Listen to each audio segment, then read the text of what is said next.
y'all put that together in a day? In a day, yeah. Thursday, I dropped the information on Thursday at like 5 p.m. That's wild. And it was 400 plus people out there. You know? That's wild. That's super wild. Let's get it. Hey, For sure. I'm Steve Hodge. What building? Yes, I said building. It's a term that we use of endearment when we're conversing with someone or just chopping it up, getting to know someone or having a phenomenal conversation. So here I am again with another phenomenal person, my man Butta, founder of keepitrunhundred. Behind me, as I always start off, is this King brand 1983 by Jean-Michel Basquiat. But the print inspires me, makes me feel good. Also, I want to do this too.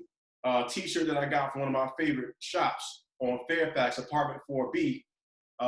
They did them real dirty during the looting. Yeah, right there by Fight Club. Right. They did them real dirty.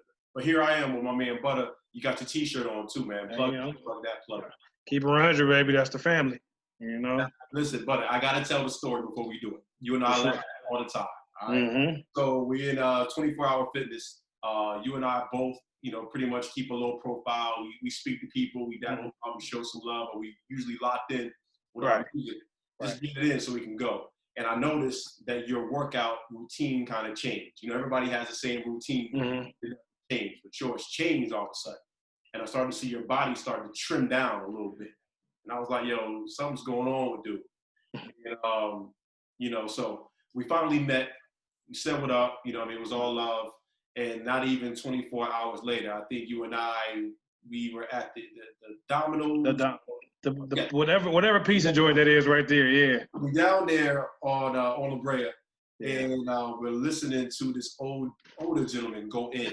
He was upset about something, but we both looking at each other. I'm like, I know my man. And after we reconnected, he was upset too. And I think they gave you like the wrong pizza, so you had to come back because it was like you wanted to cut a certain way. I remember all that. Yeah, don't laugh. Listen, we East Coasters, man. So on the East Coast, we have a lot of Italians. We got a big Italian population, so pizza is a mainstay.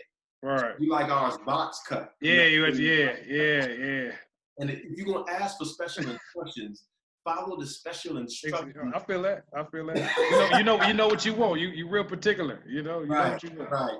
But from then I knew. That's when I finally asked you, what you were about, what you were doing, and you're like, I'm prepping for my first marathon. And I was like, okay, that's why your body's changing. You're definitely in the middle of a cheat. With this pizza, I'm like, he's cheating right now. That was really, that was for my daughter, Yeah, man. But that was, incredible. And to see where it is now, if you can, man, just really, really quickly, not that you need the introduction, please tell me your vision of keepitrunhundred, how it started, how you got it moving. All right. How you guys doing first and foremost? I just want to let you guys know I'm Butta, creator, founder, keepitrunhundred. It's a run club I started 2 years ago, just to give my friends, my family on the road to just better health. I didn't have a long-term vision. I didn't have a blueprint of anything that I, really wanted from it. I just really wanted to get my family, my friends active because running is something that I enjoy. And, as we get older, we tend to kind of lose focus when it comes to, our bodies and working out sometimes just because we can get caught up with just life's everyday, trials and tribulations, ups and downs, work, school, kids, whatever it may be. You may not have time to make it to the gym or, just get a workout in around the house. So running is something that I found a passion in, and I just wanted to get back to, my friends and family, just if it was just for 30 minutes to an hour out of a day. Yeah, man. I love it. And the reason I love it so much is you said this in many of your other interviews, is that, coming up, when you Black, that's not what you do. It's used more of a punishment. Yeah, definitely. So we hate to run. And I don't think that we really pay attention to that. I coach as well. Right. And I'm totally anti-running for punishment. And you have to really push me for me to do that. But I think the biggest thing for me is when, they really get on you, they really start to get on your nerve. If you kick them out of the gym, that's bigger than them running. They no longer have access to the thing that they love. But I came up the same way. You do something wrong, get on the line.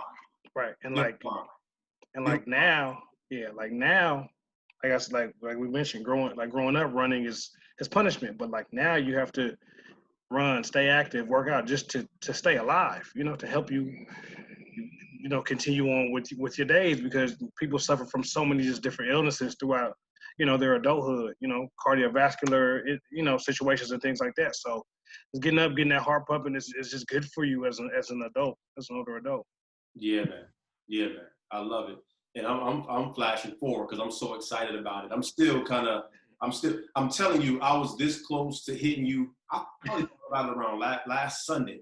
And I'm saying to myself, I want to get involved, because, protesting is only one piece of the pie. And, I don't think people are talking about that. Protesting is just one piece of the pie. I think there needs to be actionable items that follow this eventually. Because we're trying to get a seat at the table. But when you get a seat at the table, you at the table. And now it's time to demand and negotiate what you need for your community. But to see you I was going to actually DM you like, yo, let's put something together. Let's do whatever I can do to help. And then not even 48 hours later, I see it hit my timeline, and I was excited. I had to get a baby kit. So me and my wife, so I called my brother. Shout out to Chris. So for sure. Yo. And he was like, absolutely.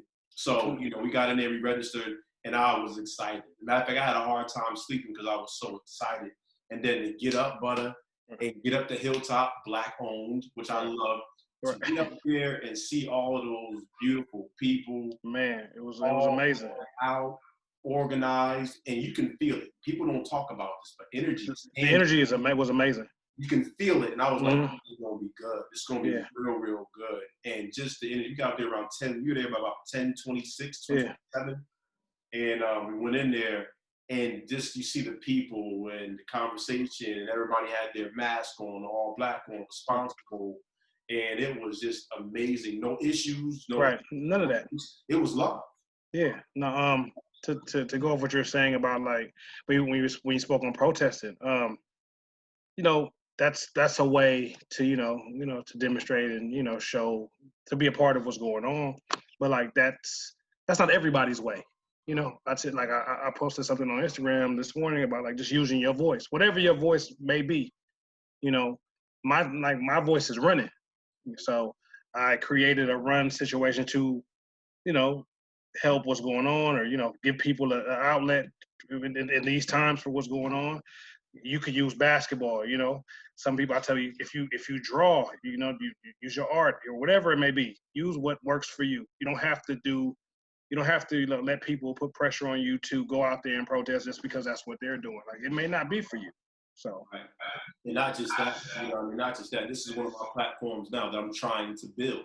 And I'm going to stick with it even more so now, because when I started it was COVID-19. And I figured, let me play and just see if I can, use my phone and, the contacts, the resources I had to see if I can just put a platform together to speak. And I'm like, whether I have 2 people subscribing or whether there's 2.5 million people subscribing, I'm gonna keep doing this. Yeah. And this is one of my one of my platforms as well. But my wife and I can tell, like, I want to be a part of that piece as well.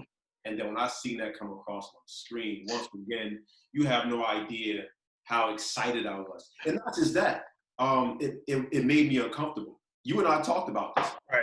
I'm an ex-hooper. Right. We taught to hate running. Right. So I will sprint you into the ground. I will lift you into the ground. Calisthenics, plyometrics, all of that. But as far as running, the road work, that's my mom. She's one, that runs. She'll knock out 2-3 miles. I hate it. So I said, I'm doing something that makes me uncomfortable, and more so, Butta, I got to give you even more love for this, and just the fact that it was right here. You're right here. Yeah. So concerned. And that's my thing. Like, I'm big on just doing stuff for where I came from. My events are always in, South Central and LA, Inglewood. These are areas I grew up in. So, I want to give back to, we can call it underserved communities, because, as a runner, the races are held in, they aren't held in the hood. They're in the beach cities and downtown, things like that. So I want to bring that to where I came from. Yeah, man. I loved it. I appreciate it. I'm still buzzing. Me and my wife are still buzzing. Listen, it was amazing, man. It was definitely amazing. It was beautiful to see. I think last time we spoke, I talked about the Nike campaign. And you kind of gave me the genesis of that, how it was, how it came to be. Once again, you was like, it ain't nothing that I pushed for. It just came into my lap. Tell me more about that, man. The relationship with Nike has been amazing. I've been with them a year and a half now. It started off as me just, a really good friend. She's a Nike athlete, Olympian. Shout out to Carmelita Jeter, fastest woman on the planet Earth. Fastest, multiple time medalist. But anyway, she connected with me with Nike just to get just like free stuff, whether it be gear, shoes, clothes, whatever, and then that turned into seeing what I had going on with my community with the run club and being able to, they weren't tapped into, let's say, the inner city or like this, use the Black community, for example.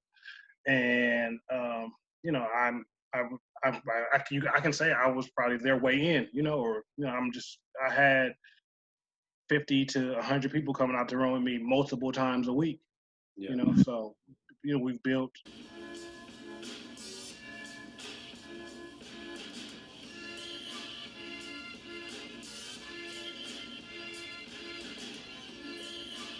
We've done amazing things like over the last year, campaigns and events, and it's only up from here. Once the world once the world opens back up, it's gonna be on. Well, I mean, you're being very modest. You're being very modest. I used to work for the Clippers for 3 years. I was part of the youth basketball department there, helping build that, and trying to maneuver and help, utilize the services of the youth, department to try to sell tickets. And it was really cool to be able to coach and be a part of that whole, whole organization. It was pretty cool at the time. But the offices are downtown. All right. So I'm downtown. I think I'm on my way out at this point. I'm probably pretty much done with the Clippers, and I'm parking my car, or I'm going to get my car, and towards the state. Look, I said, yo, that's Butta. I said, I know that face, and it blew my mind to see how big it was. Right. That's Crenshaw. That's Inglewood. That's a regular dude that we sitting in a pizza shop on a Friday night laughing, and, down to earth, on point, following the dream. And I'm like, he has no idea how big this is. Bro, and I'm like, crazy. I'm sitting there looking, and it's on the side of the building, and I'm like, that's amazing. Now, of course, so I come over to Century as well. My wife and I come over to Century. Right. And, we had Aldi. So I see the Shoe Palace over there. The Shoe Palace, yeah. I'm like, this dude, you got the, the full size. I was like, that's incredible, man. Thank you, brother. Thank you. I appreciate that. And then, that was amazing because that was all, Black History Month stuff. So for Black History Month, for LA, I was the face for Nike and everything they did in LA for Black History Month. Me and Amanda Gorman, shout out to her. Like that. The Staples Center situation with the billboard, the digital billboard was amazing. For my daughter to be able to see it, she loved it, and for her to be a part of everything that I do is amazing as well. So, shout out to Nike. They take care of me. Shout out. It was funny about that.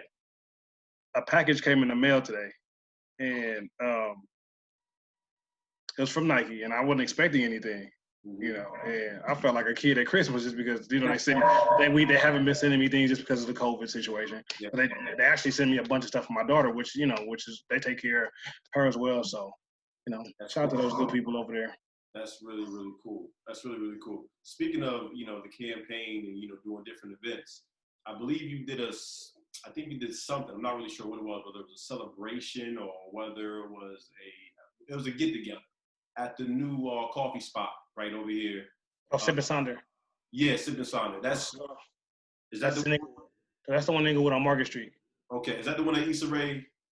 No, Issa Rae is connected to Hilltop on La Brea. So they're literally around the corner from each other. Okay. They're literally like a block and a half from each other. So, okay. So I see that. But they're both, they're Sip and Sonder is another coffee shop, Black owned as well.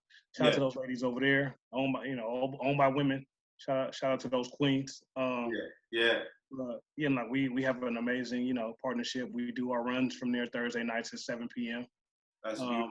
But they take care of us. They give us a place to meet up. They get, we get to come inside. I did my 1 year anniversary inside of the. I think that's what it was. I think you were celebrating, and I remember because it stuck in my head. My wife, she's in the special needs world. She's an IEP coordinator for a school out in Lawndale. And Okay. that's her. She's a professional. She's on point. She's sharp. She handles her business. And you had a young white boy under your arm.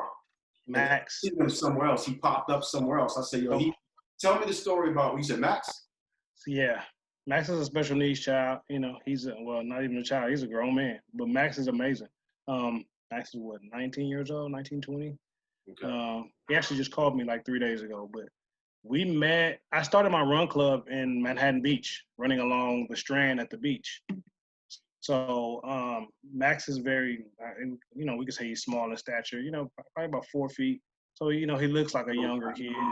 Yeah. So we'd be running out there, and he'd just be standing out there, where we'd end our run, and we'd be like, where are his parents? Like, who's this kid with? But for like the first few weeks, he was always just there by himself.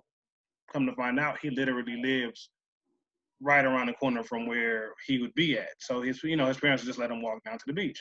Yeah. We started engaging with Max, and we would always take a group picture. So Max started taking the picture for us because he was always around when the picture needs to be taken. Cool. That led to Max being in the picture, So like, we've grown with him so much over the last 2 years. He's my little brother. He graduated from high school last year, and he was only allowed so many tickets to the graduation, and he gave me one. No. That was amazing to me. His parents, they love me. They love the group. They call me. Whatever Max needs, I help. I help him with that, or if he just needs to talk, I'm an ear for him. But the graduation was big because he with the run club on Saturdays, he looked forward to us always being there. So we were an outlet for him. And at the graduation, his teachers, they were like, "Oh, you're the guy that runs. Max is always talking about you." So like, I got a shirt made with a picture of me and Max on there, wore it to the graduation. It was dope. That's awesome, man. That was Max. You met about Manhattan Beach. So picture Max, special needs kid. He's in the middle. He's in Inglewood. Right. Yeah, he came to because that was so when I did the 1 year, I called his parents. Yeah. And I said, I'd love it if Max can make it out, because no one expected Max to be there. And when he walked in the door, like, people were cheering, crying. It was just like, yeah, like Max is here. So it was crazy. That's the vibe. That's awesome. I love it. All right, well, that's a cool thing. Now, segueing into not so pretty things. I'm glad you're smiling. I think we talked really briefly our last time about, the mental health aspect of what's going on. And we were really locked into COVID-19. And just like that, we're not even 30 days later, COVID-19, as crazy and as traumatic as it's been, as monumental, they say in once in 100 years, something like this. We're not even talking about it the way we used to talk about it, because we're dealing with something else. Man. Right. And I gotta be honest, man, I think this conversation is way more appropriate now than it was 30 days ago. Right. So here we are, you and I. My question to you is, man, I'm a dad. You're a dad, and I talked about it on my last episode. I think more than anything, I've been having these emotional roller coasters where that's exactly what I've been calling it, an emotional roller coaster. So I'm talking to my friend Kim. Shout out to Kim Usher. So me and Kim are talking, and we're talking via text. And how you doing? How you doing? How you doing? How you doing? And of course we text, paragraphs. Boom, and they said this, and they did that, and they treat us like this. They do, what I mean? Right. See this from me, and we going at it, both going at it. And I finally recognized I had one day, like really, really, where I was down. Right. And in the house, I'm a business owner, so there's some things that I do during the day that require me to be, locked into my screen. But my wife, as an educator, as a part of the school system, she's locked in from 7 to 7. Right. So with a 2-year-old and a 10-year-old and a 40-year-old, because I want my lunch. What you making for lunch? Right. You know what I mean? So she locked in trying to do her thing, and I just had one of these days, Butta, where I was just down. I couldn't get up. I couldn't get my energy. I felt tired. I felt sluggish. I just couldn't find that, and I'm a success junkie as well. Right. So even if there's small successes, if I don't get something accomplished, which equals success to me throughout the day, it's going to keep me down. Yeah. So I couldn't get myself up to get something accomplished to have that success because my energy was so low. And then I recognized and I verbalized this to my friend Kim. I went on my phone, and you know when you come, you know when you scroll up and it gives you your analytics, your amount of time on social networks, creative, different things. It shows you exactly what you're doing on your phone. I screenshotted it, and it said 2 hours and 14 minutes, something that I've been spending. And social network was a part of that. So outside of CNN and Fox and MSNBC and World News and BBC that I ingest in the morning and at night, I started ingesting more of it during the day. And also during the day, right. You get a second between a phone call or a meeting, whatever, you just scroll. You just scroll, yeah. And on those calls and those meetings, they're probably talking about it as well. So it's just like, yeah. I was getting inundated, and then I was like, yo, it's the imagery. Now, you're a runner, you know this. You know what I mean? I used to play sports. I used to play pro ball. I don't eat the way I used to, so it's like the way what you eat affects your body. Right. And what you ingest affects your mind. Right. I recognized, I was like, yo, I said, Kim, I challenged her. Pull up your screen time and tell me what it says. And she was like, I ain't gonna say the number, but it's heavy. And I said, stop letting that negative energy fuel you. As long as you know what's going on, as long as you're up to date with with everything that's going on, stop. It was triggers. I said, stop ingesting negative triggers. And the moment I did that, I've been up a lot more. Yeah, and it's crazy because I talk about this maybe every day. It's about being able to detach from from what's going on. Just take. So running is freedom for me. Just to get away. I could run for an hour and a half, and not even think about what's going on in the world. Because you need that just for as we've gotten older. Mental health has become like a lot more important. So I do things like I also like me and my daughter, we go for a walk every couple of days, and I leave my phone behind just to be fully engaged in what's going on in the moment. I don't need to, be on my phone when I'm with her, or et cetera, et cetera. So you just have to find time to just, focus on yourself, your physical, your mental, things like that. So for example, tomorrow, I'm actually going up to the Bay just to get away, just to kind of just to detach, because it's been a lot. It's been a lot for everybody, So I took your advice though. I went over to been taking my kids over to Kenny Hahn. Okay, yeah. This one is kind of low. Yeah. And just being able, as silly as it sounds, looking at ducks and yeah. watching my son chase pigeons. He's an animal. Speaking of running, he's fast as light. But just doing that for a little while, just to decompress and different change of scenery. Some of my kids that I engage with my academies online, but they were telling me, before we start our workout, I just want them to talk and engage because they're not seeing each other. They're not really. That's not healthy. Right. So I started opening it up a little bit and just asking them, what have they been feeling? How has things changed? Have things changed in any capacity? And one of the kids brought up, "Hey, coach, I've been having these weird lucid dreams." And so he said, maybe it has something to do with my diet. And then another kid chimed in, me too. And I'm like, that's wild. So I'm out back, talking to my neighbor. And I just kind of mentioned that to him. And my daughter told me the same. He had read this book about this gentleman who had sailed around the world on his own. Just a boat, just sailed around the world. It took him a minute, I think 3 years. Wow. Talked about some of the things that he dealt with. And it was these weird dreams. I guess it would be similar to someone who's incarcerated. Right. I mean, you can imagine because you're alone with just your thoughts.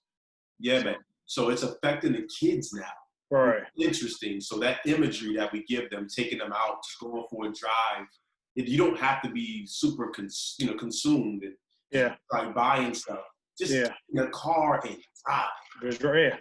So they can ingest that different imagery, man. Exactly. Yeah, I feel you because when you related it to prison, it's the exact same thing. Just when a prisoner gets out and is able to just see different things, their mind is going to work Yeah, exactly. Their mind works a whole lot differently. So yeah, you got to get your kids out, and I get, with the safety issues of what's going on, and the dangers of, COVID and things like that. So I'm not telling everybody just to, throw your kids out to the wolves, but take them for a walk, take them to the beach or whatever it may be. Just kind of just give them some sun, Right. Get them out of the house. We sick of them, they sick of us too. Exactly. Let them run around and get tired. So yeah, man. I mean, moving on. Once again, I'm super proud of what you're doing. I'm not your dad, I'm not your older brother, man, but watching you move in this climate of things, I mean, I know where we live, Inglewood, right. Crenshaw, and just seeing the imagery, once again, of 400 Black folks and some others who joined us too, all blacked out. And it was beautiful too because the weather was perfect. Perfect, yeah. It gets no better than that. Perfect. And sprinting down, I sprinted, my wife and my homeboy Joe, they was looking at me like I was crazy. You were just you were so just engulfed in everything that's going on. Like right before we got to Lamert Park, I see the light. Right. I mean, I'm at that intersection right before you get to that light. There's a bank on the right. Right. So, you got about 100 yards. Yeah. And I start sprinting the last yard because I was it felt so good. It just, that right there. I bet you there's not many people who can say they've been a part of a quote unquote protest. Right. And felt like they were at a party. Right. So congratulations for changing the narrative, changing the vibe and the spirit. And now it makes me wonder, like, now that you said about ball, let's talk offline. I got an idea. I have an idea. So there's so many ways to contribute. You know what I mean? I think I think protest shaming is a thing now in the Black community. Right. If you don't go to a protest, you ain't. I mean, it was like I don't even want to. So we could use protest shaming, but people were doing that with like the COVID situation. If you're we're locked in for this long, and some people were like, people could be like, in this time that, we weren't doing anything, you're supposed to be able to find what you love and your passion and come out of this with like a whole new way of life and a new leash. But like, some people really took this time just to relax because the world was moving so fast before, so you don't have to live, the way other people want you to or do what other people want you to do. Like, I really took the time for the COVID was good. Like, the COVID time was great for me just because I had been moving for 2 years straight without a break. So yeah, I can back that up while also pushing back because I was one of those on the other side saying outside of your mental health, because for me it was about 3 years of nonstop. I mean, there's certain days where I would be literally in Thousand Oaks at noon, in Burbank by 2, in Pasadena by 5, and back to Inglewood by 9. So I'm like, that'll beat you up after a while. It'll beat you up. But my thought of it was just like, you have this time to heal, to rest. But the idea of just sitting idle without picking something. And that was always I was like, so I'm like, this is such a time right now to hit the pause button. And of course, we all needed to disconnect. Right. But there was people sitting around, I'm reading the same post you read, and I was like, if you sit for this 3 months or 4 months or whatever it was going to be without gaining something out of this, you're going to come out of this in worse shape mentally than you were when it jumped off. And now you add this component, this revolution. I'm just like, forget about living in a house with somebody you hate. You know what I mean? Much more going on. Forget about being, having 7 or 8 hours of work to escape your problems. Right. Now we got a whole nother set of stuff. And so I hear you. I definitely hear you. And I think it's probably a good combination of both because I needed to sit down for a second. Yeah, definitely. Because, like I was big on like not being idle. Like if I'm idle, I'm gonna go to sleep. Like I can't. I have to stop. I have to keep going. Like if you tell me there's a break in between, I don't even want to take that because it's gonna be bad for me at the end of it. So let me just keep moving. But like I tell people, we with just life and how it is now. Like I feel like before we could have been like a lot of us could have been prioritizing incorrectly because now we're able to live without a lot of the things that we used to do or were accustomed to doing. And we were giving so much attention to those things that we don't even really need like that. So, so now when we come out of it, you can move a little differently because you don't need certain things. Yeah. I hope I believe it. Me and my wife and I were just talking. I've gotten gas 3 times. 3 times, but I'll take that any day. I was filling up every day. Matter of fact, about $200 is what I allot my general travel. I ain't had to do that. Right. I appreciate that. Right. I understand. And then we could have been, like I said, we were forcing things on each other. So, for example, I did an interview a couple weeks ago, and normally, if I did an interview or something before, I'd be like, I got to get to the next thing. I got to do something else. Like my guy who did it, I did it in his studio, and he was just like, I could edit it, do that right now, and I could just shoot to you. I'm like, I don't have nowhere to go. Like it's, but like before, I would have been trying to do and just send it to me later. We go figure it out. I sat there waiting for him to edit it just because, I'm chilling. So where we gotta be. Right, where I have to be. So. It's a good thing. It's a good thing. Now, speaking of idle time and speaking of making sure we're on point during this moment, it's a lot to negotiate. Obviously, like being a dad, trying to run a business, things come as they come. You know what I mean? We're at the mercy of not just COVID-19, but this revolution. Right. What's next for Keep It 100, man? I have a lot to store, but I just have to, like, my thing with everything is timing. I don't want to say this is going to be done at this time because who knows when we're going to come out of this. I'm going to, like, with Saturday being such a success, I want to try to do it again in a month just to keep that going because that was amazing, so. Yeah, it was. And sidebar, too, once again, back to the imagery, because we don't own these stations. We don't own CNN. We don't own Fox. We don't own NBC, BBC, any of the world news. So they only speak about the times when they're looting and so on and so forth. So, of course, we know how that goes. We know what that's about. But the idea of moments like we had on Saturday, it ain't just Saturday. It wasn't just your event. There's other people who are also handling protests and organized, and it's peaceful. And, there's nothing happening but good stuff. So I just wanted to applaud you once again for that. My question to you is, I'm wondering, how do you put that together? In my head, when I seen it, I'm like, there's got to be some type of communication with authorities. There's got to be some type of communication with the city outside of the social media and getting people together. How do you do that? So to break it down, the Lamert aspect of it was already in play because the bikers were already going to do that. They reached out to me, like I want to say Tuesday, and just to attend. Yeah. And I thought, how about why don't I just add the run component to it? And the Wednesday I talked to a couple of people that I worked with, and by Thursday we had it up. And everything was good, but they had already taken care of the like the police aspect of things, and the chief of police came, all type of city councilmen were out there, and it was something that that probably they took a few days to get to, but like that aspect of it can be difficult sometimes. So that's like I'm thinking about next month. That can be that is one thing I have to try to figure out is getting the escort situation together just to make sure it's done correctly because. I could just say meet up and let's run, but I can't. If 400 showed after 48 hours, not even a full 48 hours, it'd be 1,000 there. Right. What it is. Because there was so many people that were like, I didn't even see it.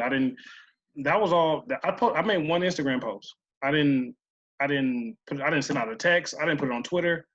It was just it spread like wildfire, and I'm excited. I was excited. We needed it. We definitely needed it. It's one thing to go down to Hollywood. It's one thing to go outside of LA. It's one thing because we need it everywhere. Please don't get me wrong. We need it. People need to see it in every community. You know what I mean? But to be able to do it in your community, to be able to contribute in the way you want to contribute, especially running in a health manner. I hate running, so I had to step outside of myself to do that. And it felt great, man. So Much love to you for that. And I want to give a shout out to Golden Brown and Byron Linnell. They were huge parts of everything they got. Like we all came together, put our three heads together, and just made it happen. So I can't forget them. Shout out to them. I followed him on social media. I think we're following each other. He seems like he's a very down brother. Yeah. And righteous. You know what I mean? So matter of fact, offline, connect me. Okay. Connect me. He seems like he has a very strong vision. Connect us offline. For sure. I got you. So I'm gonna finish it up. You know what I mean? Shine a light on who you are. Talked about this last event. Talk about what you're doing, you know, within the confines, you know, trying to handle COVID-19, some of the things you're doing. I call it flowers. I did it throughout the entire interview, but I call it flowers. I like to end with flowers. Now, I'm not putting you in your grave. I wouldn't do that. But I think it's right. Like I said, I am now turning the corner. I grew up with a lot of toxic masculinity, and I'm really dealing with it. And I think it's cool to now call, you know, men kings. And I appreciate you for what you're doing, King. I appreciate you for the way you're putting on for your city. I appreciate you for keeping it, you know, honest. I mean, DMing you always get back to me. I just appreciate that. You know what I mean? You're staying you, and you're shining the light on the things that need to be, you know, shined on. I appreciate you. You know, I love your energy. Oh, before I go, how's your knee? It was my foot. Okay. My foot, my foot is great. But that's where, with the COVID, I was able to take time off. He let my foot heal, you know, because I was down from September. You know, I couldn't, from September until April, I couldn't run more than like 3 miles. So, you know, now I'm back. Right. So like last month I put up 150 miles for the month of May, you know, so I'm back, you know. Yeah. I'm back. I'm back. Definitely back. 150 miles in 30 days. That's crazy. But thank you, King. I appreciate you. I appreciate everything you stand for. You are amazing. You know, this was really, really dope. I can't wait to, you know, get back out there and see you in the gym. I don't even know how that situation gonna look when. But I don't know if I'm going back. Right. I'm in great shape. Right. I see you in the yard. I see you in the yard. You know. I don't know if I'm going back. I appreciate 24-hour fitness, but I'm like, between my body weight and, you know, everything that I have with equipment, I got bands, I got balls, I got all type of bars. Right. Look, like you said earlier, I'm learning to live with the things that I don't need. Right. So I might not see you there, bro, but we're gonna connect, brother. Absolutely. Thank you again, man. Thank you, brother. Appreciate you. For sure. Have a good one. All right. Be good, my man. You too.